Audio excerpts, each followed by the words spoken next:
하나님의 말씀은 로마서 3장 21절에서 28절까지를 제가 읽어드리겠습니다. 신약성경 로마서 3장 21절입니다.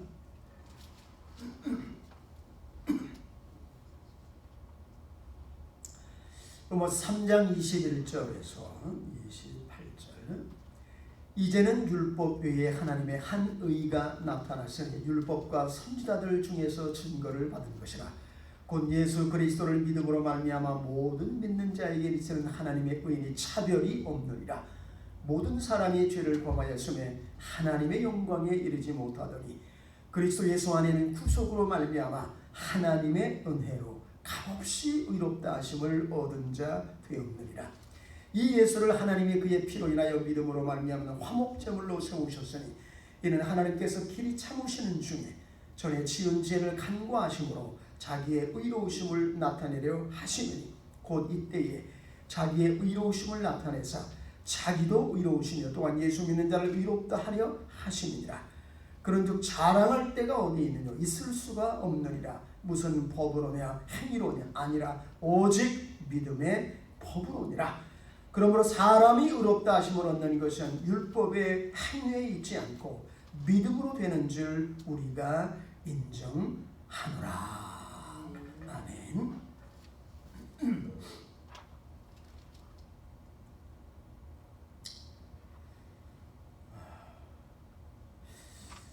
며칠 전에 제가 이 무당만 전도하는 임종인 목사님이라고 이 대전에서 목회하는 분에 대한 소개를 하면서 거기에 한 이 박수무당을 이제 전도하게 된 그런 사례에 대해서 말씀을 드렸는데요. 그 무당의 점집에 들어갔을 때에 이분이 이 무당이 그 다리 한쪽이 이렇게 잘려져 있었어요.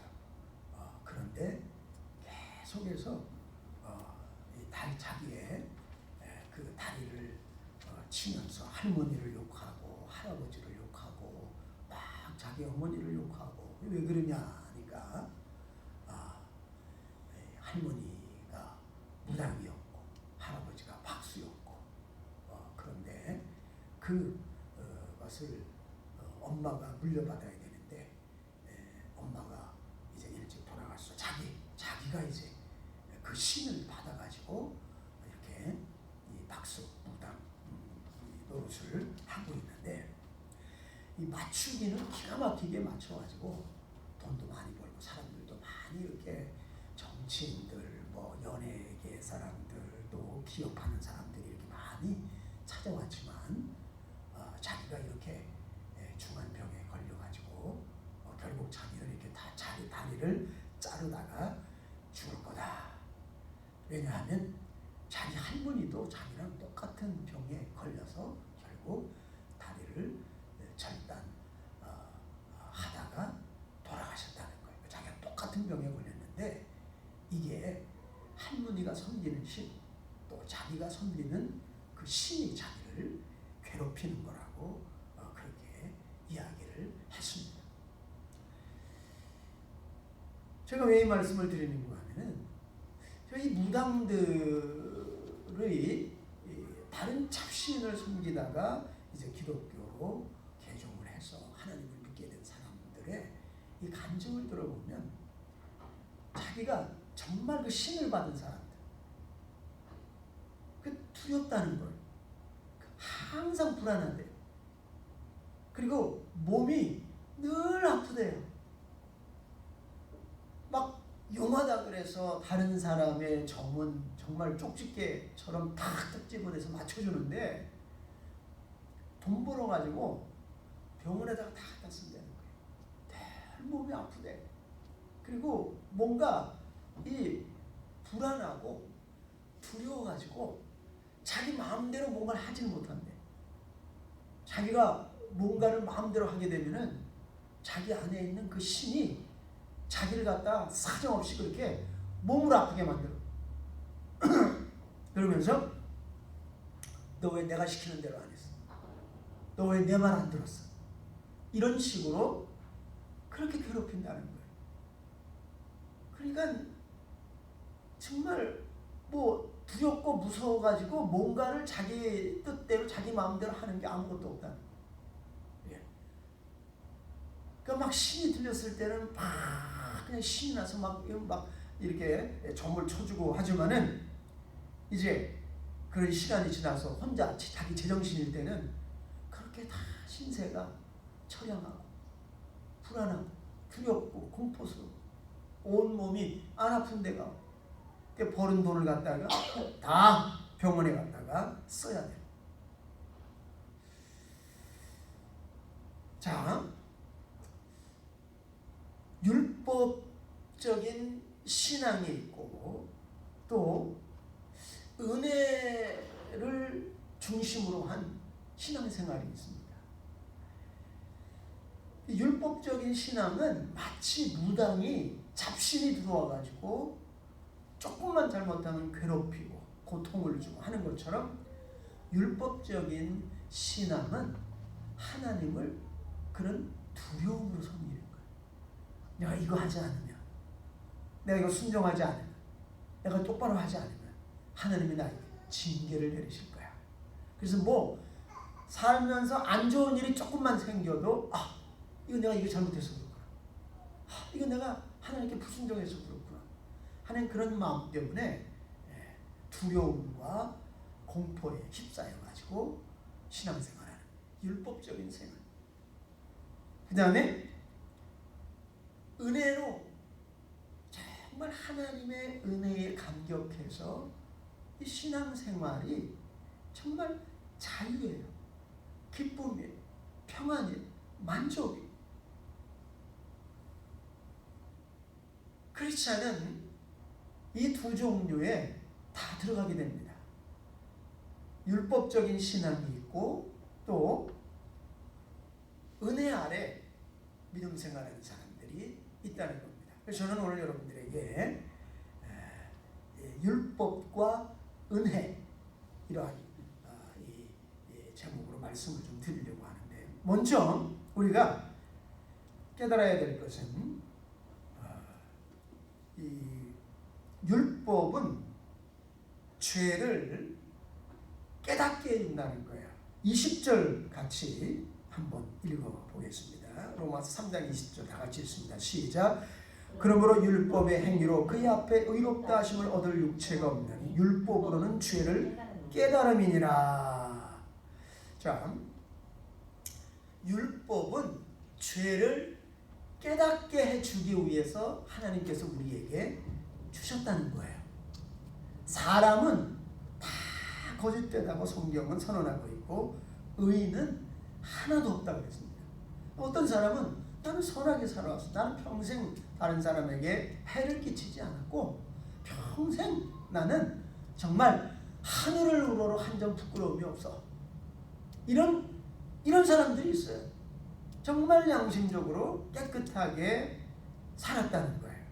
그런데 율법은 이런 사람에게조차도 넌 죄인이야. 넌 지옥 갈 운명이야. 이렇게 율법이 선언해. 억울해. 내가 무슨 잘못을 했어? 나는 죄가 없어. 이렇게 주장하는 사람들이 있지만 성경은 율법은 그렇지 않다는 거예요. 모든 사람이 다 죄를 지었다. 너도 예외가 아니다. 착하게 산 것처럼 생각하지만 하나님이 볼 때는 그렇지 않다는 거예요. 그렇기 때문에 깨닫는 것인데 뭘 깨달아요? 내가 죄인인 것을. 이게 은혜예요. 죄인인 것을 깨달아야 돼요. 왜? 깨달아야지 내 죄가 어떻게 하면 용서받을 수 있을까? 하나님 내 죄를 용서해 주세요. 사해 주세요. 이렇게 회개하게 된다는 거예요. 그 깨닫지 못하게 되어지면 그런 진정한 회개가 나올 수가 없어요.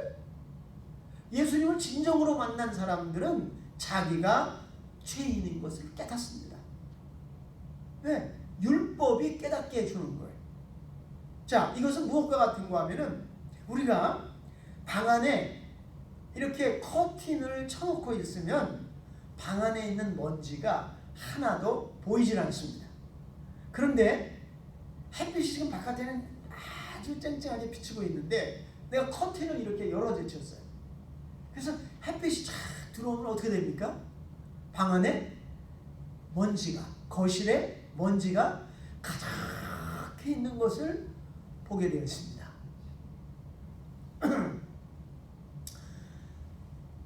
여러분, 이 먼지는 우리 눈에 잘 보이지 않아요. 그게 없는 것 같아요. 이건 느끼지 못하는 것 같지만, 예? 특히 고양이나 개나 집에서 키우는 분들 어때요? 그 눈에는 보이질 않습니다. 근데 특히 고양이나 개나 털 많이 빠지잖아요. 그게 다 날아다니지 않습니까? 예? 그게 어디로 다 들어가요? 우리 입으로 들어가고 코로 들어가고 다 이렇게 들어가서 문제를 일으킵니다. 여기 공기정화기가 있는데 이 공기정화기는 먼저 필터가 3개가 있어요.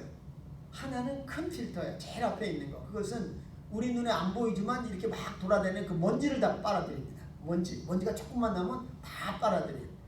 이 공기정화기 이거 하나의 능력이면 우리 교회를 전부 다 커버합니다. 쫙 빨아들여요. 그럴 뿐만이 아니라 또 우리 눈에 안 보이는 게 뭐냐면 병균이 안 보여요. 우리가 기침만 해도 그 비말이 이렇게 튀어나오면서 많은 세균들이 나오게 됩니다. 우리 이 기침을 통해 가지고 우리들이 하나도 안 보이죠. 우리 마스크를 쓴 이유가 뭐예요? 그런 것들을 방지하기 위해서 마스크를 쓰는 거예요. 내가 기침을 해도 안 나가고 또 이게 떠돌아다 다른 사람이 한 게 나에게 들어오지 않도록. 근데 여기는 헤파 필터라는 게 또 있어요. 두 번째 필터가 그게 제일 중요한 필터예요. 이 헤파 필터라고 하는 것은 강력한 힘으로 이 주변에 있는 바이러스들을, 우리 눈에 보이지 않는 그 병균 바이러스들 무서운 흡입력으로 다 이게 빨아들입니다. 순간적으로 다 빨아들여버려요. 그래가지고 그 필터에 딱 달라붙게 만들어가지고 빠져나가지 못하게 만들고 바이러스가 다 죽는 거예요. 그 바이러스를 막 이렇게 뿌려서 죽이는 것이 아니라 이거는 흡입해가지고 이 안으로 빨아들여서 다 여러분이 거기서 기침을 한다. 그거 즉각적으로 여기에서 이 헤파 필터가 그걸 끌어당기는 거예요. 그래서 바이러스들을 딱 달라붙게 만들어가지고 다 죽게 만듭니다. 그게 사실. 그리고 또 하나 맨 마지막은 냄새죠. 냄새. 어떤 냄새라도 다 이렇게. 특히 한국 분들이 사는 집은 제가 예전에 그 킬린이라고 하는 지역에 좀 이렇게 갈 일이 좀 있어가지고 이 한국 분들 집에 미국 사람들하고 결혼한 분들 마찬가지. 한국 집에 들어가면은 무슨 아주 쾌쾌하고 이상한 아주 그 냄새가 다 쩔어 있어요. 그 냄새들이. 근데 사는 사람들은 몰라. 왜냐 그게 다 우리 몸에 그냥 뭐 이렇게 다 우리 늘 그 음식을 먹으니까. 근데 우리 몸에도 다 그 냄새들이 쩔어 있어요. 그리고 집에 한국 음식 얼마나 많아. 된장찌개, 청국장, 뭐 김치찌개, 뭐 이런 다 뭐 생선 구워 먹고 이게 다 벽이라든가 이런데 냄새가 다 배겨 있습니다. 이게. 그런데 이 필터들은 그런 냄새를 갖다가 또 빨아들여요. 막 찌든 냄새들. 그래서 어떤 집에는 이걸 하나 켜놨더니 3일 동안 계속 이게 최고조로 이거 오르메릭으로 해놔도 이렇게 돌아가더라는 거예요. 근데 놀라운 게요. 한 일주일 지나니까 제가 그 집에 일주일 전에 갔을 때 너무 냄새가 나는 거예요. 한국 사람은 나이도 냄새가 나는데 그런데 제가 한 2, 3주 후에 거기를 다시 가기로 했어. 집에 들어갔는데요.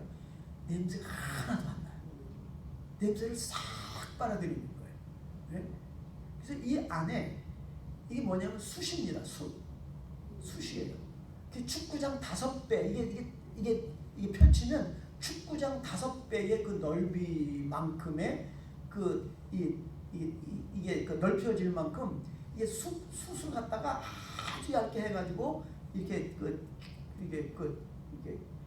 막 아주 강한 압력으로 압축을 시킨 거예요. 그래서 그 냄새를 빨아들여요. 다 우리 눈에 보이질 않습니다. 냄새도 보이질 않고 바이러스도 보이질 않고 먼지도 보이질 않아요. 예, 뭐 고양이 털, 개털 우리 눈에는 보이질 않습니다. 근데 그게 방 안에 사실 가득가득 차 있는 거예요. 이게 예? 우리가 숨 쉴 때마다 그게 우리 몸 안으로 다 들어옵니다. 나중에 문제를 일으키죠. 자, 안 보여요. 안 보이지만 햇빛이 들어오면 야, 거실에 이렇게 먼지가 많았어? 이게 털들이 이렇게 많아? 놀라게 됩니다. 자, 여러분, 암 환자가 왜 그렇게 많이 죽게 되어지는가 하면 모르기 때문에 그래요. 암은 어떤 암이든지 초기에는 별로 증세가 없어요. 증상이 나타나지 않습니다. 그냥 멀쩡한 거예요. 네? 활동하는데 사는데 아무 지장이 없어요. 아주 느낌조차 없어. 통증조차도 없어요. 그냥 전혀 모르고 있어요. 그래서 이상하다. 내 몸이 뭔가 좀 이상하다 하는 이러한 느낌이 이제 들게 되어지면 이미 가서 내가 진찰을 받았어요. 진찰을 받았는데 그거는 벌써 내가 3기. 그 기본이 3기예요. 기본이 3기. 네. 그러니 늦은 거예요. 이게 초기에 딱 걸렸을 암이 생겼을 초기에 딱 발견을 하게 되어지면 거의 다 치료가 되어집니다. 그런데 문제는 뭐냐 하면 이거를 모른다는 거예요. 몰라. 내가 깨달으면 얼른 가가지고 치료받죠. 네? 왜 정기검진 같은 거 하지 않습니까? 근데 정기검진은 얼마나 해요? 1년에 한 번 하잖아요. 네? 근데 뭐 한국 분들은 정기검진도 잘 안 하죠. 저도 정기검진을 갖다가 이렇게 지금 한 지가 2년 됐네 벌써 2년. 네? 코로나 때문에 작년에는 못하고 이제 올해는 한 번 더 이제 하려고 하는데 이게 특히 이제 대장암이라든가 이런 것을 이제 나이가 들고 그러면 많이 걸리니까 이 검진을 제가 지난번 이렇게 받으러 갔을 때 이거를 우리가 몰라요. 네. 왜냐하면 느낌이 없어요. 느낌이 없기 때문에 이게 어떤 사람은 정기검진 받으러 갔다가 그냥 다행히 그때 빨리 뭔가가 암이라든가 이런 걸 빨리 발견하는 사람도 있어요. 제가 아는 한 사람도 전혀 증세가 없었는데 정기검진 받으러 가다 보니까 자궁에 암이 있는 거예요. 근데 그 정기검진을 받지 않았으면 전혀 알 수가 없었어요. 다행히 검진 받아가지고 빨리 수술을 했어요. 초기야. 그러니까 암이 막 생긴 지가 얼마 안 된 아주 초기 단계예요. 그래서 극적으로 이제 수술을 하고 이렇게 정말 회복을 할 수가 있었고 지금 벌써 몇 년이 지났지만 다 이 건강한 모습으로 지금 이제 살아가고 있는데, 자, 모르기 때문에 우리가 암으로 인해서 죽게 되어지고 모르고 있기 때문에 우리가 멸망한다는 거예요. 그래서 이 율법의 역할은 대단히 중요한 게 죄를 깨닫게 해준다는 거예요. 난 죄가 없어. 내가 무슨 죄가 있어? 나는 선하게 살아왔어. 그런데 성경이, 율법이 너는 죄인이야. 성경은 선언합니다. 의인은 없나니 하나도 없다. 모든 사람이 죄를 범했고 죄의 대가로 죽게 되어진다. 모든 사람이 한 명도 예외가 없어요. 그런데 우리가 하나님께서 율법을 통해서 그것을 깨닫게 해주시는 거예요. 베드로가 예수를 만났을 때 뭐라고 그래요? 나는 죄인입니다. 나를 떠나소서. 나는 죄인입니다. 간음 중에 잡힌 여인 사람들이 데려왔을 때 예수님이 그들에게 뭐라 그래요? 유대인들은 그때 그런 현장에서 잡힌 사람들을 돌로 때려 죽이는 아주 잔인한 풍습이 있었습니다. 사람들이 손에 다 돌을 들고 그 여인을 때려서 돌로 쳐서 죽이려고 하니까 예수님이 땅에다가 무언가를 쓰셨다 그랬어요. 그러면서 너희 중에 죄 없는 자가 먼저 돌로 치라. 예수님 땅에다가 도대체 뭘 쓰셨을까? 아마 거기에서 제일 앞에서 가장 먼저 죽여라고 외치는 그 사람들의 은밀하고 무서운 죄를 그 땅에다가 쓰시지 않았나, 이렇게 성경학자들은 이야기를 합니다. 그러니까 어떻게 돼요? 죄 없다고 느끼는 자가 돌로 쳐라. 젊은 자부터 시작해서 장년들, 나이 든 사람들 돌로 쳐 죽이라고 그렇게 악을 쓰고 소리를 치던 사람들이 다 돌을 내려놓고 그 자리를 떠나가 버렸다 그랬어요. 다 떠나갔어요. 한 사람도. 무슨 말이에요? 그 중에 단 한 사람도 자기가 나는 죄 없어, 그러니 난 돌을 던질 거야, 이렇게 자신 있게 말할 수 있는 사람이 한 사람도 없었다는 거예요. 나는 죄가 없어. 이게 보통 사람들이 갖고 있는 생각이에요. 그런데 성령께서 율법을 통해서, 하나님의 말씀을 통해서 죄인임을 깨닫게 해주는 게 은혜인 줄로 믿습니다. 그럼 지난주에 한국에서 참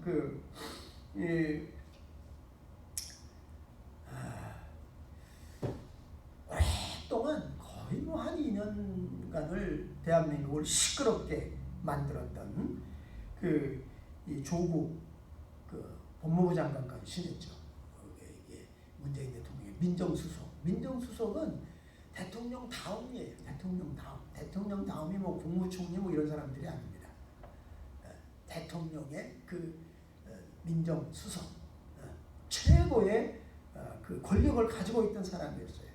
그 아내 정경심이라고 정말 동양대 교수이기도 했죠. 그런데 이번 주에 2심, 항소심이죠. 항소심에서 징역 4년을 선고받았습니다. 그게 이제 끝이에요. 더 이상 이제 뭐 어떻게 할 수가 없어요. 1심에서도 징역, 2심에도 징역 4년. 그래서 이제 징역 4년을 이제 감옥에 들어가서 살아야 되는데, 왜 그렇게 저거를 받았느냐? 그 딸이 있는데 조민이라고, 그 딸을 좋은 대학 보내고 의사 만들려고 서류를 많이 위조를 했습니다. 표창장부터 시작해서 뭐 여러 가지 이렇게 봉사활동한 거, 그걸 스펙이라고 그러는데, 그런 걸 7개나 다 위조하고 만들고 막 이렇게 막 거짓으로 이렇게 속여가지고 다 만들어가지고 딸이 고려대에 들어갔어요. 고려대학교 들어갔는데 시험을 치지도 않아요. 이렇게 그 스펙이 좋으면은. 그러니까 특별 활동한 게 많으면 시험도 치지 않고 고려대에 들어가서 고려대를 졸업하고, 또 의과대학원, 부산대 의과대학원, 거기도 들어갈 때 막 여러 가지 걸 만들어가지고 또 거기도 그렇게 시험도 없이 또 거기도 들어갔습니다. 그리고 이제 얼마 전에 졸업해가지고 의사 면허를 땄어요. 그런데 문제가 이게 이제 발각이 됐어요. 그래서 검찰이 조사를 했습니다.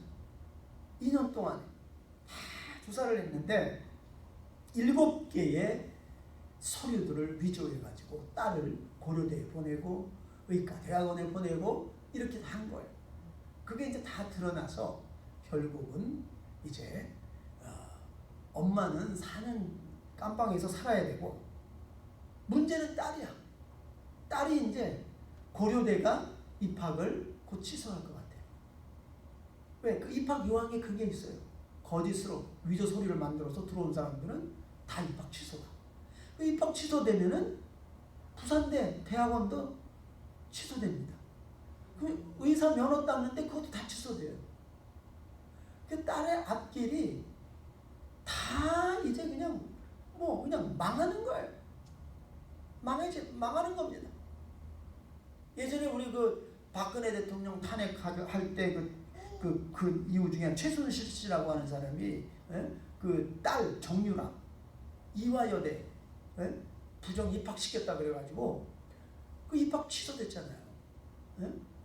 근데 사실 정유라는 말을 잘 타는 사람이면 그 승마 장학생으로 들어갔어요. 왜냐면 아시안 메달 금메달을 땄습니다. 들어가는 자격이 있어요. 들어갈 자격이. 그럼에도 불구하고 뭔가 서류를 위조한 게 있다 그래가지고 그 이화여대 졸업을 했어요. 그런데 졸업을 다 취소시켜버렸습니다. 캔슬을 시켜버렸어요. 학교에서. 응? 똑같은 케이스야. 이 딸도 이제 큰일 났어. 이제 다 취소되는 거예요. 의사면허 다 박탈당합니다. 자, 근데 이게 중요한 게 아니라 제가 이 정경심이라고 하는 사람, 또 그 아버지 조국이라고 하는 사람의 반응이에요. 그러면 국민 여러분, 그 두 부부가 다 서울대학교 출신이에요. 재산도 많습니다. 부자들이에요. 예? 우리가 이런 무리를 이렇게 죄송합니다. 미안합니다. 이렇게 말을 해야 되는데 뭐라고 이야기를 하는 거냐면 그때는 다 사람들이 그랬다. 사람들이 다 스펙을 조작해서 만들어서 자기 딸내미들 아들들 전부 다 좋은 대학원 그때는 그게 유행이었다.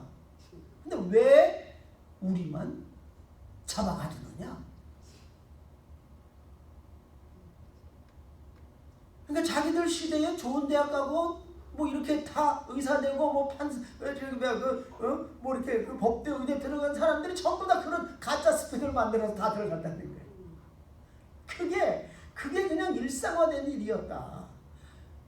그러니까 너도 부정을 하고 나도 부정을 하고. 여러분 이게 뭘것 같으냐면 우리가 하이웨이를 달리잖아요.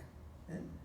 제가 이 30번 타고 여기까지 이렇게 오는데 중간에 이제 75마일로 바뀌잖아요. 75 거의 75마일 끝에까지. 그런데 75마일로 바뀌어도요.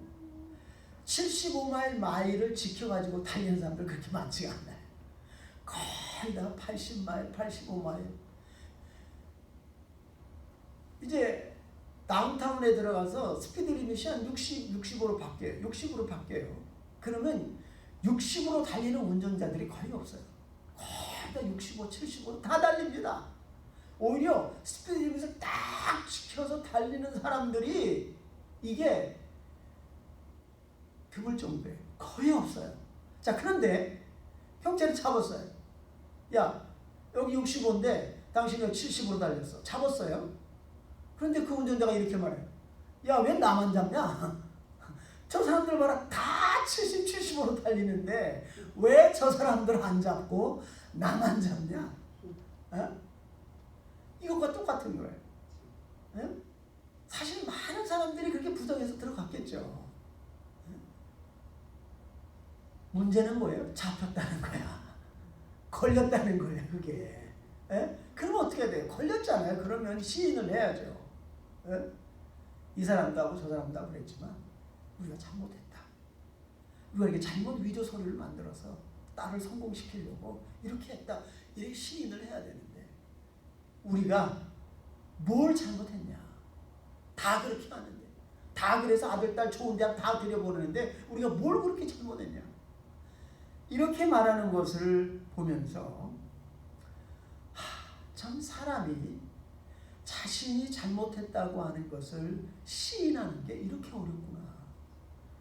여러분 엊그제 또 뉴스가 나와서 뉴욕 주지사였던 쿠오모라고 하는 사람이 무려 11명 직원을 성추행했다는 걸 해가지고 결국 14일날 어제죠. 엊그제 14일날 사표를 했어요. 뉴욕 주지사에서 이제 물러났습니다. 그런데 이 사람이 또 하는 말이 뭐냐면 나는 떳떳하다. 11명의 여자들이 저 사람이 우리를 성추행했다. 그런데 주지사라고 하는 그 권력이 너무 막강했기 때문에 우리가 감히 입을 열지 못했다. 근데 누군가 용기 있는 한 사람이 나오니까 11명이나 나와버렸어요. 그래서 검찰에서 또 조사를 했어. 뉴욕 검찰. 여러분 뉴욕은 전부 다 이 쿠오모 주지사 이 사람 편이에요. 그런데 너무 증인들이 많이 나오니까 이거 어떻게 할 수가 없어. 네? 그래서 결국은 바이든 대통령도 야, 너 사임을 해야 된다. 물러나. 그래서 물러나요. 물러나면서 기자회견을 하면서 이 사람이 그런 말을 해요. 나는 죄가 없다. 나는 무죄다. 내가 여자들하고 이렇게 접촉한 건 사실이지만 그 내 애정 표현이었다. 사랑의 표현이었다. 내 방식의 그냥 사랑의 표현이었다. 그러니까 결국은 나는 무죄하다. 한마디라도 누욕시면 여러분 죄송합니다. 이 한마디를 하질 않아. 미안합니다. 내가 잘못했습니다. 나로 인해서 상처받은 사람들이 있다면 그 피해받은 여성들에게 내가 사과합니다. 이 한마디 말을 하질 않더라고요. 끊임없이 나는 죄가 없습니다. 여러분, 감옥에 들어온 사람들 거의 90% 이상이 자기들의 죄를 절대 뉘우치지 않는데요. 대신에 죄수가 없어서 걸렸다. 저 판사놈이 나를 아주 믿게 봐가지고 이런 형량을 때렸다. 그래서 내가 감옥에 들어왔다. 죄 뉘우치는 사람 거의 없다고 합니다. 죄 뉘우치는 사람. 그래서 옛날에 스페인에 이런 일이 있었다 그래요. 그 스페인의 총독이 어떤 형무소를 방문했어요. 그러니까 막 사람들이 막 그냥 막 화소연하는 거예요. 나 이렇게 억울해, 저렇게 억울해, 나를 풀어달라고 막 이렇게 막 이야기를 하는데 한 사람은 저쪽에 쭈그리고 앉아가지고 죄수 하나가 그냥 고개를 푹 숙이고 있어요. 그래서 아니 당신은 다 죄가 없다고 나한테 풀어달라 그러는데 왜 그러고 그냥 풀없이 이게 힘없이 이렇게 주저앉아 있느냐. 그러니까 이 사람은 나는 정말 잘못을 저질러서 내가 여기에 와 있습니다. 그러니까 나는 이것을 뉘우치고 이제 밖에 나가면 새 사람이 되겠습니다. 그러니까 총독이 뭐라고 하는 거 하면은 여기에 있는 사람들이 다 죄가 없다고 하는 사람들인데 당신같이 죄를 인정하는 죄인이 여기 있으면 이 사람들을 오염시키고 죄인 되게 만들 거야. 그 당신은 나가는 게 좋겠다 해가지고 그 사람을 풀어줬대요. 나 죄 없어 이런 사람들을 99명의 사람들이 죄 없어 그러는데 한 사람만 그러고 있으니까 여기 당신이 있으면 이 죄 없는 사람들 오염시키니까 당신은 나가. 그 사면을 해줬다고. 이게 사람이에요. 자신이 잘못했다고 하는 것, 죄인이라고 하는 것을 인정하는 게 이렇게 어려워요. 그래서 하나님께서 성령을 통해서 우리의 죄를 깨닫게 해주시는 것이 은혜 중에 은혜입니다. 내가 죄인입니다. 자, 이렇게 고백하게 되어지면 24절에 보세요. 24절 같이 한번 읽어볼까요? 3장 24절입니다. 시작. 그리스도 예수 안에 있는 구속으로 말미암아 하나님의 은혜로 값없이 의롭다 하심을 얻은 자 되었느니라. 26절 있습니다. 시작. 26절 시작. 곧 이때에 자기의 의로우심을 나타내사 자기도 의로우시며 또한 예수 믿는 자를 의롭다 하려 하심이니라. 자, 여기 보면은 하나님의 은혜로 값없이 의롭다함을 얻는다. 모든 사람은 다 죄인이에요.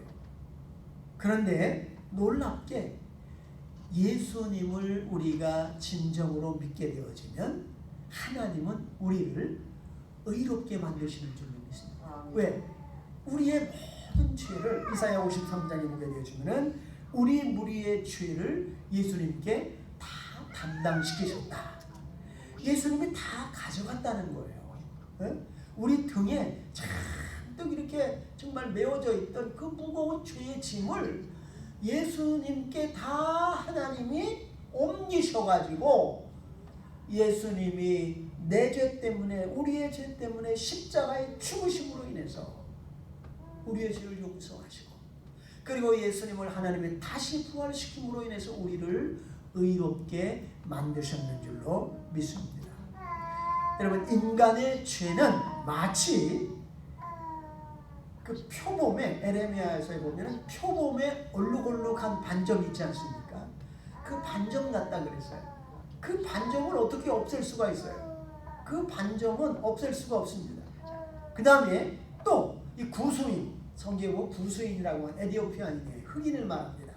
흑인의 검은 피부, 그걸 어떻게 희게 만들 수 있어요? 예전에 제가 이런 그 글을 읽은 적이 있어요. 한 흑인 소녀가 자기 피부가 너무 이렇게 까맣고 그런 걸 보고 자기 주변에 백인들이 많고 또 이 아시아인들 다 하얀데 왜 나만 이렇게 까마나? 어? 그래가지고 이 아이가 자기 피부를 갖다가 이걸 막 수세미 같이 그 목욕 타월 같은 거 막 그런 거 있잖아요. 그걸로 막 벗겨내기를 시작을 했어요. 하얗게 만들려고. 어? 근데 너무너무 벗겨내다 보니까 나중에 피가 흐르기 시작을 합니다. 그런데 피가 흐르도록 온몸을 문지르고 팔뚝을 문질러도 하얀 피부는 나타나지 않습니다. 불가능한 거예요. 어떻게 할 수가 없어요. 표범이 어떻게 그 반점을 없앨 수가 있느냐. 구수인이 어떻게 그 피부를 하얗게 만들 수 있느냐. 불가능. 죄에 찌든 너희도 이와 같으니라. 인간의 죄는 마치 이와 똑같다는 거예요. 사람의 힘으로는 어떻게 할 수가 없어요. 하나님이 예수님을 통해서 너희 죄가 이러할지라도 내가 양털같이 회개하고 흰눈처럼 회개해 줄 것이다. 할렐루야. 이게 하나님의 능력인 줄로 믿습니다. 하나님께서 예수 그리스도를 통해서 도저히 어떻게 할 수 없는 우리의 죄를 흰눈처럼 양털처럼 깨끗하게 하얗게 아무런 죄를 짓지 않은 것처럼 그렇게 해주신다는 거예요. 여러분, 이것을 성경은 특히 로마서에서 사도 바울은 칭의라고 부릅니다. 하나님이 의롭다고 불러주시는 것. 만일 의롭다 하시니가 하나님이시면 누가 우리를 죄로 책잡겠느냐. 정죄하겠느냐. 의롭다 하고 선언하시는 분은 하나님이시라는 거예요. 할렐루야. 여러분, 우리가 예수 그리스도를 진정으로 믿게 될 때 우리는 이 은혜를 받게 되는 줄로 믿습니다. 하나님께서 너는 의인이야. 나는 죄가 많은데. 아니야. 내게는 너의 죄가 하나도 안 보여. 내 눈에는 너의 그 몸 위에 뿌려져 있는 내 아들 예수 그리스도의 피만 보여. 피만 보여. 네. 그 피가 의롭게 하는 거예요. 예수님의 피가 우리 모든 죄를 다 씻어버리는 거예요. 하나님은 그것만 보시는 거예요. 그렇기 때문에 예수 그리스도의 보혈의 피의 은혜를 입은 사람들은 하나님이 너는 의인이야 이렇게 선언하신다는 거예요. 마틴 루터가 이 사실을 깨닫고 끊임없이 마귀가 넌 이런 죄도 지었어, 이런 잘못도 했어, 넌 이렇게 교만해, 정죄하고 심판하고 죄를 자꾸 생각나게 하는데, 마틴 루터가 깨달은 게 요한일서 1장 쭉 읽어보게, 1장에 읽어보게 되어지면 그 아들 예수의 피가 모든 죄에서 우리를 깨끗게 하였느니라. 그래, 맞다. 나는 이런 부족함도 있고 저런 부족함도 있고 저렇게 잘못했고 저렇게 죄를 저질렀지만 그 아들 예수 그리스도의 피가 나를 이 모든 죄에서 깨끗하게 씻어주었다. 이게 하나님의 은혜인 줄로 믿습니다. 그리스도의 은혜로 공로 없이 값 없이 우리를 의롭게 만들어 주셨습니다. 그 한국에 한 분이 그 세계 구제 센터 컴패션이라고 하는 그 단체의 책임자로 있는 서정인이라고 하는 분이 있는데, 이분이 원래는 정말 아이들도 좋아하지 않고 아이들에 대한 무슨 애정이 있고 사랑이 있고 동정심이 있고 그런 사람이 전혀 아니었어요. 근데 이제 하나님을 믿고 난 다음에 하나님께서 이제 그런 마음을 이제 심어 주시게 되었는데, 그 동기가 뭐 여러 개가 있지만 그 중에 하나가, 이분이 이 골수은행에 골수를 기증을 했어요. 그것은 이 백혈병 환자들이 맞는 골수를 공급받지 않으면 이 가망이 없고 죽는 그 사례가 너무너무 많기 때문에 이 골수 기증을 이제 미리 이렇게 해놓게 되어지면 그 사람의 골수를 뽑아가지고 이제 그것을 은행식으로 거기다가 저축을 해놓고 백혈병에 걸린 이제 특히 그 아이들이 그렇게 많이 걸린대요. 그 아이들 이렇게 그 골수하고 이렇게 맞으면은 이제 그 기증한 사람을 이렇게 불러다가 이렇게 이제 골수를 빼가지고 기증을 하면 그 목숨을 살릴 수가 있는데, 이 사람도 몇 년 전에 이제 기증을 해놓고 보통 그 맞는 사람이 그렇게 나타나기 어렵대요. 가족들은 맞는 확률이 높지만 남이 맞는 확률은 너무너무 희박하다고 합니다. 근데 어느 날 골수은행에서 연락이 왔어요. 어떤 어린아이 하나가 백혈병으로 좀 죽어가게 되어져 있는데 골수 이식을 받지 않으면 죽는다는 거예요. 그런데 조사를 해보니까 이분하고 골수가 맞는데요. 그래서 이제 오라 그래가지고 이게 골수라는 게 뭡니까? 척추에서 뽑아내는 거죠. 마취를 시켜가지고 척추에서 뽑아내는데, 근데 이분이 그때 몸이 좋지가 않은 그런 상태였지만 아이가 이제 죽고 사는 문제니까 골수를 뽑아가지고 이제 그 아이를 이식 수술을 해줬어요. 그래서 이제 몇 달이 지났습니다. 그 아이를 이제 살게 되었는데, 근데 문제가 이게 부작용이 생겨가지고 골수를 한 번 더 이식을 해야 된다는, 한 번 더 집어넣어줘야 된다는 거예요. 보통은 한 번으로 끝나는데 한 번 더. 근데 맞는 사람이 골수은행에 예치한 사람들 가운데 맞는 사람이 아무도 없어. 오직 이 사람만 맞는 거야. 그럼 한 번 더 뽑아야 돼. 근데 그게 너무 고통스럽대요. 활동하기도 힘들고, 또 이분은 뭐 아프리카나 빈민 나라들을 많이 이렇게 돌아다니고 그래가지고 여러 가지 질병에도 걸리고 몸이 너무 쇠약해. 근데 한 번 뽑는 것도 두 번 뽑으면 잘못하면 이 사람이 영영 정말 불구가 될 수도 있는 그런 위험한 상황이었어요. 그래서 아내로부터 시작해서 자식들이라든가 그 주변에 있는 사람들이 다 말렸어요. 그리고 그 같은 거기 그 단체에서 일하고 있는 수많은 직원들도 다 말리고, 심지어 교회 성도들도 다 말리고, 절대 해서는 안 된다. 하면은 당신이 죽게 돼. 한 번이면 족하다. 근데 이분이 정말 괴로웠어요. 그런데 이제 어떤 몇 사람들을 데리고 아프리카 지역에 이제 후원을 하기 위해서 이렇게 갔는데, 거기에 여러분이 이제 같이 간 사람들에게 자기가 너무 힘들다고, 이런 상황, 자기 몸이 이렇게 약하고 이런 상황인데 내가 골수 이식을 한 번 더 해야 되겠느냐. 그런데 골수 이식을 한 번 더 한다 그래서 그 아이가 살 확률은 1%도 채 안 된대요. 거의 99% 죽는다는 거예요. 그런데 그냥 마지막 희망을 한 번 더 그냥 해보고 싶다고 하는 그 부모의 간절한 바람과 의사들이 그래도 기적이라고 하는 것이 있을 수 있으니까 한 번 더 이렇게 해보고 기적을 바라자. 그래서 이 사람도 해달라는 거예요. 한 번 하고 나서도 너무 자기가 몇 달 동안 고생을 했는데 또 한 번 해달라고 하니까, 따라간 사람들한테 이 말 저 말 이렇게 하면서 내가 어떻게 해야 되겠느냐 이렇게 이야기를 하니까, 이분이 이제 너무 이제 거의 대부분의 사람들 한 10명 같이 갔는데, 뭐 차인표, 신혜라 이런 사람들 다 같이 그때 이제 따라갔다는, 다 반대다. 절대 해서는 안 된다. 한 번이면 좋다.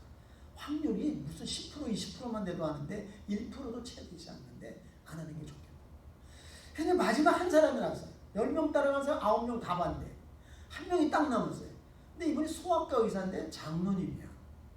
근데 장로님한테, 장로님 어떻게 생각하십니까? 이런 상황에서 내가 골수를 한 번 더 이식을 해줘야 되나요? 그러니까 그 장로님이 아주 슬픈 표정을 지으면서 뭐라고 그러는가 하면은, 해주세요. 너무 깜짝 놀랐어요. 당연히 반대할 줄 알았는데 해주세요. 왜 해주라 그랬는가 하면 이 장로님의 어린 딸이 백혈병에 걸려가지고 골수를 이식받지 못해서 죽었어요. 이식 받았으면 살았을 텐데 이식을 해줄 사람이 없었어요. 딸이 죽었어요. 그 자기가 너무너무 마음이 아파가지고 그래서 자기가 소아과 의사 된 게 그 딸이 너무 안타깝고 억울하게 죽어가지고 그 어린 아이들이 그렇게 죽어서는 안 되겠다 해가지고 자기가 소아과 의사가 된 거라는 거예요. 근데 이분이 해주세요 하면서 고개를 푹 수그리더라는 거예요. 그게 얼마나 고통스럽다고 하는 것을 알았기 때문에 해주세요. 그런데 그 순간에 이분이 장로님이 하는 말씀이 하나님의 말씀으로 들리는 거예요. 해주어라. 그 아이를 내가 사랑한다. 내 자녀다. 해주어라.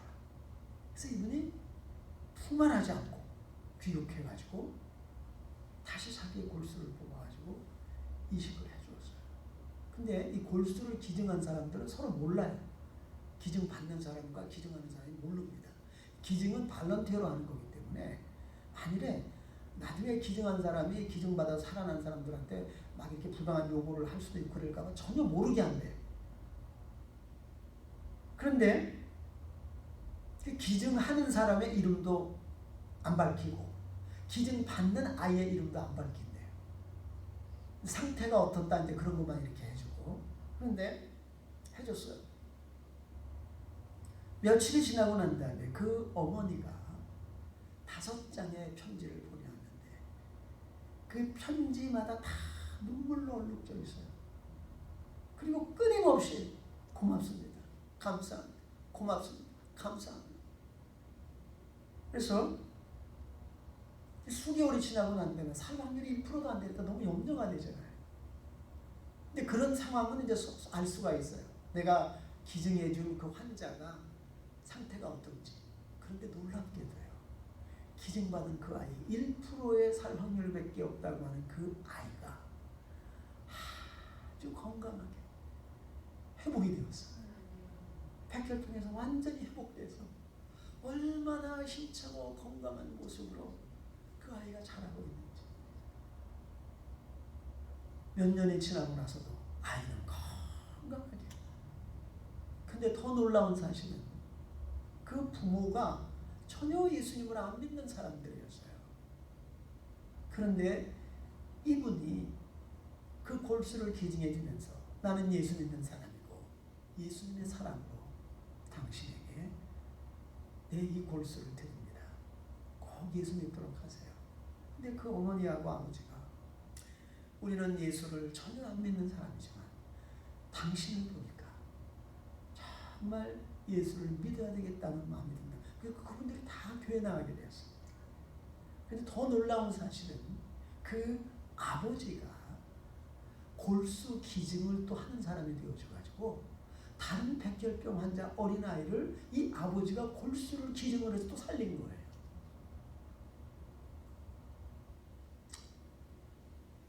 여러분, 근데 이분이 어떻게 이렇게 헌신하게 됐는가 하면은 너무너무 기독교 가정에서 자랐지만 그냥 늘 뭔가 이렇게 불안하고 정죄의식 속에 이렇게 살아가면서 막 철저하게 말씀대로 살려고 노력을 했는데 잘 안 돼. 그래서 나중에는 이 목사님 앞에서 무슨 말을 하면은 밑에다가 책 따는 거 놓고 이렇게 다른 짓만 하고 듣지도 않아요. 왜?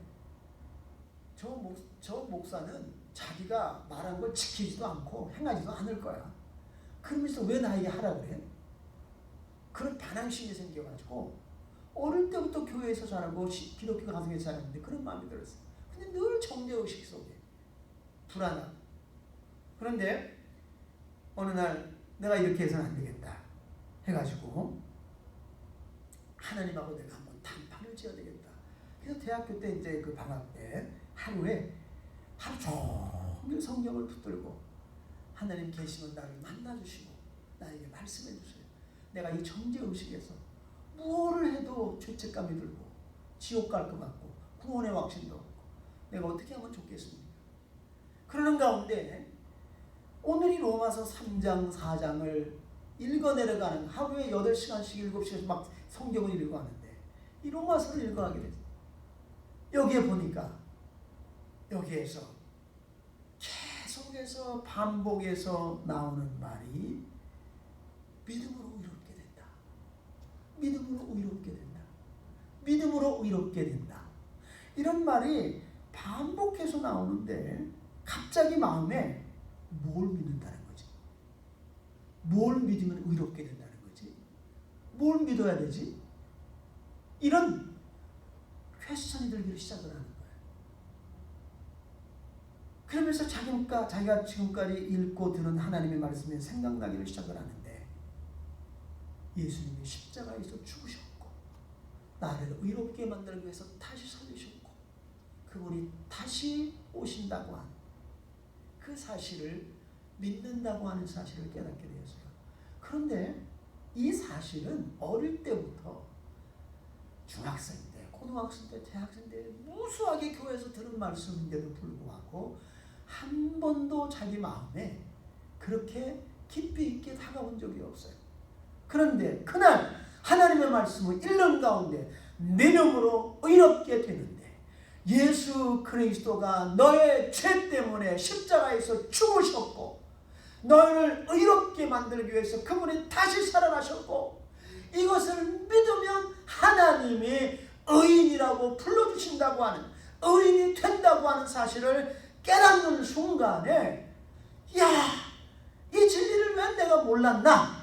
하나님 감사합니다 깨닫게 해주셔서 그 순간에 어떤 일이 일어나는가 하면 누가 자기 뒤에서 자기 확 잡아채는데 뒤로 그냥 확 이렇게 그냥 거의 넘어질 뻔했어요.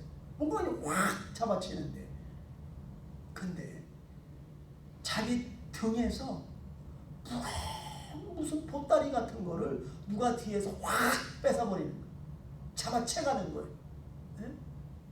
그런데 그 순간에 몸이 날아갈 듯이 가벼워지면서 마음에 그렇게 기쁨과 평강이 밀물처럼 밀려오는데 정죄의식은 사라지고 죄책감이 사라지고 하나님이 나를 용서하셨고 예수님이 내 모든 죄를 다 하셨고 다 담당을 하셨고 이 예수님의 은혜로 내가 값없이 공로 없이 의롭게 되었다고 하는 사실에 대해서 깨닫게 되었어요. 그래서 평생 주님을 위해서 헌신하는 사람으로 바뀌었는데요. 여러분, 우리는 오직 믿음으로만 의롭게 될 수가 있어요. 율법의 행위로서 의롭게 될 수가 없어요. 하나님께서 우리에게 율법을 주신 것은 지킬 수 없다고 하는 것을 깨닫게 해주시기 위해서요. 지킬 수 있는 사람 아무도 없어요. 왜? 법이라고 하는 것은 100가지 중에 99가지를 내가 잘 지켰어요. 그 법을. 그런데 한 가지를 못 지켰어. 그럼 그 한 가지 때문에 어떻게 됩니까? 내가 감옥 가는 거예요. 내가 다른 건 다 잘했어요. 한 가지 잘못했는데 법은 내 99가지 잘한 거 그거 신경 안 써요. 한 가지 잘못만 가지고 나를 정죄하고 심판합니다. 그러니 이 법의 잣대에서 누가 자유로울 수가 있어요? 아무도 없어요. 다 죄를 짓는다는 거예요. 그거를 깨닫게 해주는 거예요. 그 다음에 왜 하나님이 율법을 완전하게 지킨다고 해도 구원을 줄 수가 없느냐? 사람이 자랑하지 못하게. 에베소 2장 8절 9절에 보면 행위에서 난 것이 아니니 이는 누구든지 자랑치 못하게 하려 함이라. 사람은 자랑하고 싶어요. 자기가 잘한 걸 자랑하고 싶어 합니다. 자기 노력으로 자기 힘으로 뭔가를 하면 그것을 드러내고 싶어요. 자랑하고 싶어요. 만일에 하나님께서 주시는 구원과 영생과 의롭게 됨을 사람의 노력에 의해서 받는다면 그걸 얻는 사람들은 얼마나 자랑하겠어요? 얼마나 뻐기겠습니까? 하나님이 자랑하지 못하게. 그렇기 때문에 구원을 받고 영생을 얻고 의인이 되는 것은 99% 하나님이 하시고 1% 인간이 하는 이게 아닙니다. 100% 하나님이 하시는 거예요. 100% 하나님이 하시는 거예요. 사람의 노력은 1%도 들어가지 않습니다. 사도 바울은 갈라디아에서 만일에 이런 사실에 대해서 100% 하나님의 은혜로 구원받고 영생 얻고 의인이 되어진다고 하는 이 사실에 대해서 누구라도 1%라도 다르게 이 사실을 전하면 그는 저주를 받을 것이다. 이렇게 선언을 했어요. 하나님이 100% 다 하셨는데 아니야. 우리 인간이 1%는 해야지. 그러면 그 인간에게 그렇게 주장하는 사람이 저주가 있네라. 저주를 퍼부었어요. 사도 바울이.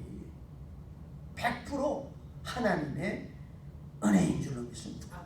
왜? 우리 사람의 부라든가 권력, 가문, 학벌, 능력 이게 하나도 첨가되지 않아요. 100% 하나님의 은혜로 믿음으로 의롭게 되는 줄로 믿습니다. 구원을 받고 영생을 얻고 의롭게 되어지는 거예요. 여러분 구약에 보면은 이스라엘 백성들이 하나님께 불순종해서 독사가 나타나가지고 많은 사람을 뭅니다. 그래서 한 2만 명 이상이 벌써 죽었어요. 모세가 하나님 앞에 이거 어떻게 해야 됩니까? 노뱀을 그 독사 같이 똑같이 만들어가지고 장대 위에 막 전봇대만한 그 노뱀 높이 달아라. 모세가 그렇게 했어요. 뱀에게 물린 자마다 노뱀을 쳐다보면 독이 다 빠지고 살리라. 노뱀, 구리뱀을 높이 달았습니다. 놀라운 사실.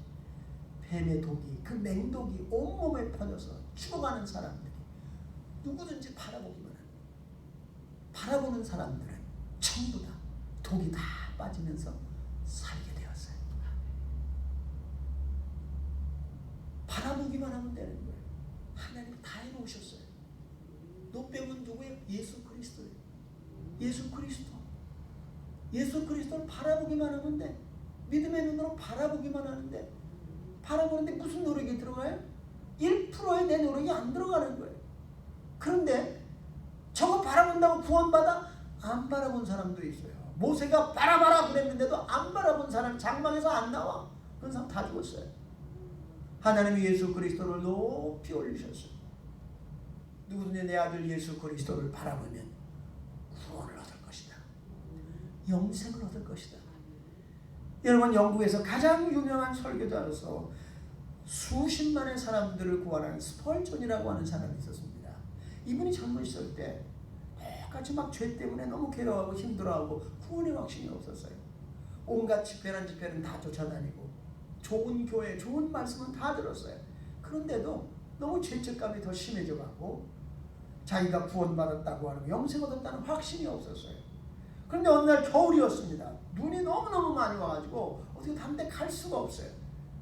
그래서 자기 집 가장 가까이에 아주 조그만 예배당이 하나 있었는데 오늘은 저기 가야 되겠다. 그 조그만 예배당에 갔습니다. 그 눈이 많이 오고 하니까 사람이 3~4명밖에 없어요.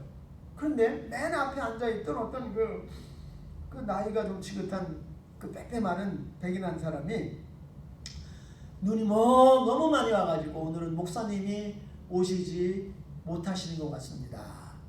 제가 그냥 간단히 하나님의 말씀을 전해드리고 여러분들이 그 말씀을 듣고 돌아가세요. 이 설교자가 이렇게 서가지고 이사야에 있는 말씀 가운데서 땅끝의 모든 백성들아 나를 앙망해라 바라봐라 그리하면 구원을 얻으리라. 이 사람이 바라봐라 하나님을 바라봐라 그렇게 막 이제 할 말이 없으니까 그 말만 계속하다가 스펄전이 저기 앉아서 젊은이 뭐하고 있나 하나님을 바라보게 그런데요 하나님께서 그 무명의 시골 그 평신도의 그 입을 통해서 깨닫는 거예요. 구원이라고 하는 영생이라고 하는 것은 하나님을 바라보기만 하면 되는구나. 예수님을 바라보기만 하면 되는구나. 이렇게 쉬운 거를 내가 왜 몰랐나? 바라보는 거는 어린이도 할 수가 있어요. 젊은이도, 남자도, 여자도, 나이 드신 분도, 배운 분도, 안 배운 분도 누구든지 다 바라볼 수 있어요.